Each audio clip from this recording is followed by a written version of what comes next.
안녕하세요, 여러분. 이번 시간에 배우게 될 내용은 7강 센서 데이터를 읽어보는 시간입니다. 그래서 DHT11 온도, 습도, 토양 수분 센서를 읽고 시리얼 모니터로 출력해 보도록 하겠습니다.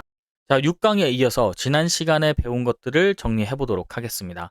자, .ino 파일 구조를 배웠고 여기서 셋업과 루프로 구성되어 있는 걸 확인했습니다. 그 다음에 샵 디파인과 샵 인크루드에 대한 의미를 배웠고요. 그 다음에 AI에게 코드 설명을 요청하는 방법을 진행했습니다. 그 다음에 7강에서는 작성 코드를 통해서 센서 데이터를 시리얼 모니터로 확인해 보도록 하겠습니다. 그래서 이번 강의에서는 DHT11이라고 하는 센서를 사용할 건데 간단하게 설명해 드리도록 하겠습니다. 이 DHT11 센서는 온도와 습도를 동시에 측정할 수 있는 디지털 센서에 대한 기능을 합니다. 그래서 ESP32와 신호선 하나로 연결되어 있고요. 특정 범위 값은 온도는 0도에서 50도, 그다음 습도는 20에서 90%까지 측정을 할 수 있습니다. 샘플링 간격은 최소 1초로 되어 있고 샘플링 간격이 1초 미만이면 NAN이라고 반환할 수도 있고 그래서 딜레이 값을 최소 1000 이상을 권장하고 있습니다. 그래서 DHT 핀 11을 연결하는 과정입니다.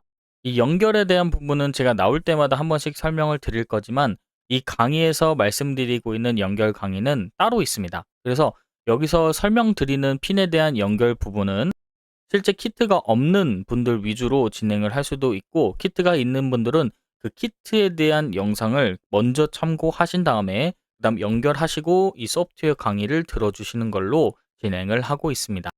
그래서 이 핀에 대한 연결이 나올 때마다 제가 강의 아래에다가 키트 결합에 대한 유튜브 영상에 대한 URL을 제가 첨부해 드리도록 하겠습니다.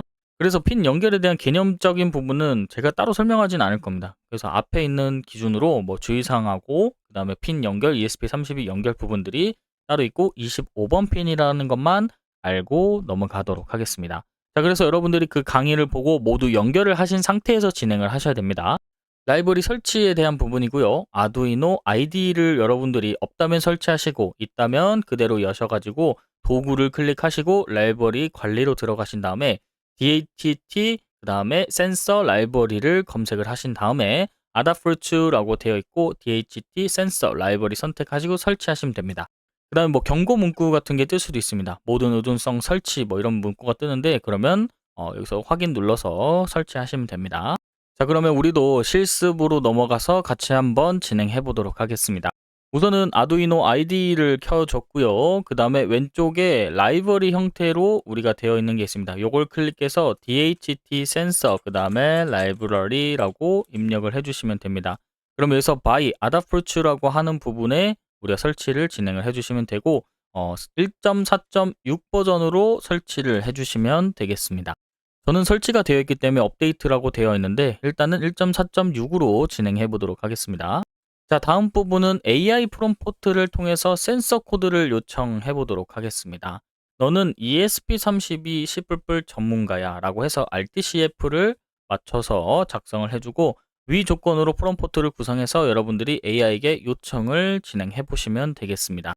그래서 나온 걸 기준으로 진행을 할 거니까 잠깐 시간 드릴 테니까 여러분들이 멈춰두고 진행을 해주시면 되고 여러분들이 코드가 다 생성됐다고 하면은 넘어가 주시면 되겠습니다. 자, 이렇게 해서 저는 코드가 나왔습니다. 그래서 여러분들 코드와 한번 비교해 보시면 좋을 것 같고요. 뭐 수정 부분이 있다. 그 다음에 여러분들이 조금 더 바꾸고 싶은 부분들이 있으면 바꾸셔도 됩니다. 그래서 요걸 기준으로 우리가 DHT11에 대한 센서 규격을 진행해 볼 거고 앞에서 말씀드렸다시피 DHT 센서가 뭐 25번이라든지 36번에 해당하는 센서 위치들에 대한 부분들은 앞서 프롬프트를 제공해 드렸고 거기서 숫자가 정의가 되어 있는 건 수정하시면 안 됩니다. 왜냐하면 우리가 꼽아 놓은 해당하는 아두이노 키트에 대한 이미 꼽혀져 있는 위치 값이기 때문에 수정하시면 안 되고 그 아래에 해당하는 컨트롤러와 그 다음에 우리가 루프에 해당하는 부분들이기 때문에 여기는 수정을 하셔도 됩니다. 자, 그래서 실제로 시리얼 모니터를 확인해 보니까 다음과 같은 값이 나오게 되고요. 저는 58, 24, 뭐 45, 59, 24, 44 이렇게 나오게 됐습니다. 자, 그러면 같이 한번 진행해 보도록 할게요. 자, 그러면 아두이노 IDE로 넘어왔고요. 여기서 컨트롤 시프트 M을 입력하셔도 되고 아니면 왼쪽에 도구 클릭하신 다음에 시리얼 모니터 클릭하셔도 됩니다. 그럼 이렇게 나오게 되고 세 줄에서 여러분들이 연결을 하실 때 9600으로 연결을 해주시면 되고 여기서 보드와 연결을 먼저 시도해야 됩니다. 그래서 보드를 여러분들이 포트에 맞게끔 연결을 먼저 실행을 해주시면 되고 ESP32를 기준으로 여러분들이 설치를 해주시면 됩니다. 아마 여러분들이 처음 하시는 분들은 연결이 안 돼 있을 겁니다. 그래서 살펴보면은 자, do it, 그 다음에 ESP32 dev kit이라고 V1이라고 되어 있습니다. 자, 요거 기준으로 여러분들이 설치를 하고 연결하는 방법을 AI를 통해서 여러분들이 질문하시고 답변을 받아서 연결을 진행해 주시면 되겠습니다. 자, 그 다음에는 시리얼 모니터에 정상적으로 값이 나오는 걸 여러분들 이제 확인해서 진행을 해 주시면 되겠습니다. 자, 다시 이론으로 넘어왔고요. 자, 읽기 실패가 반복될 때도 있습니다. 그래서 is not이라고 해서 is not is number 값이 나올 때가 있습니다. AI가 읽기에 실패하면 nan이라고 반환되는 값이 나오게 되고요. 증상은 숫자가 0 또는 nan이라고 나올 때 여러분들이 핀 번호가 틀리거나 아니면 배선이 제대로 꼽혔는지 확인해 보시면 되겠습니다.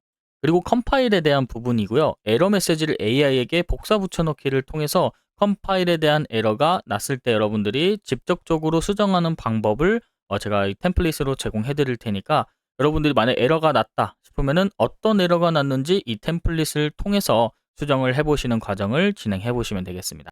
그 다음에 실습 부분들이고요. 라이브러리 4개를 설치할 겁니다. DHT, 네오픽셀, 그 다음에 GFX, 그 다음에 SSD 1306 이렇게 4개를 설치를 하고 그 다음에 AI에게 프롬프트를 입력하고 코드를 받아보도록 하고 아두이노 ID에서 새 스케치 그 다음에 코드를 붙여넣기 한 다음에 업로드까지 진행하시고 시리얼 모니터를 열어서 HTS의 색값을 확인해 주시면 되겠습니다. 추가적인 실습으로는 이거 앞에 있는 프롬프트를 작성을 해서 진행을 해주시면 되겠습니다. 자, 근데 지금까지 여러분들이 실습을 진행하시면서 AI가 써준 걸 그대로 써도 될까?에 대한 궁금증이 있을 수도 있어요. 근데 이렇게 질문을 해볼 수 있을 것 같아요. 여러분들이 작성을 하셨다면 3600과 1200은 어떻게 측정하는지 또는 이즈넌 값이 없으면 어떻게 되는지 그 다음에 프린트 ln과 프린트 차이는 무엇인지 AI에게 그대로 물어보셔도 됩니다. 왜 이렇게 AI가 생겼는지 물어보면은 코드가 조금 더 익숙해지고 여러분들이 이렇게 해서 구성이 됐구나에 대한 부분들을 조금 더 쉽게 알 수 있는 것이죠. 그래서 결론만 말씀드리면 AI가 알려준 걸 기준으로 AI한테 한 번 더 검증을 시키는 과정이 방금 과정이 되겠습니다. 그래서 AI가 써준 코드는 그냥 써도 되지만 여러분들이 조금 더 궁금하거나 그리고 검증을 시키고 싶다면 한번 그대로 물어보고 왜 이렇게 코드가 됐는지 여러분들 이해가 된다면 코드가 조금 더 익숙해지는 과정을 거칠 수 있게 되는 겁니다. 자, 그럼 실습까지 각자 진행하고 그 다음에 여러분들이 오늘 과정을 모두 수료했다는 걸 기준하에 핵심 정리를 해보도록 하겠습니다. 자, DHT11 센서를 사용을 했고 온도, 습도를 읽어봤고 아날로그 값을 퍼센트 값으로 변환해서 우리가 시리얼 모니터로 확인을 했습니다. 에러가 나면 에러 메시지를 전체 AI에게 복사 붙여넣기 한 다음에 여러분들이 디버깅이나 컴파일 과정을 거치면 되겠습니다. 자, 다음 강의에서는 8강, 펜, 모터, 그 다음에 펌프, 네오픽셀에 대한 제어를 할 거고 H브릿지 모터, 동작 원리, 임계값, 자동 제어, 그 다음에 네오픽셀, RGB 조작에 대해서 진행할 겁니다. 그리고 보드에서 실제 모터와 LED가 켜지는 것을 여러분들 눈으로 보실 수 있는 형태가 되겠습니다. 자, 그럼 이번 강의 마무리하도록 하고 실습 꼭 진행해 주시고 여러분들이 결과값을 잘 가지고 있어 주시면 되겠습니다. 자, 이번 시간은 여기서 마무리하도록 하겠습니다. 감사합니다.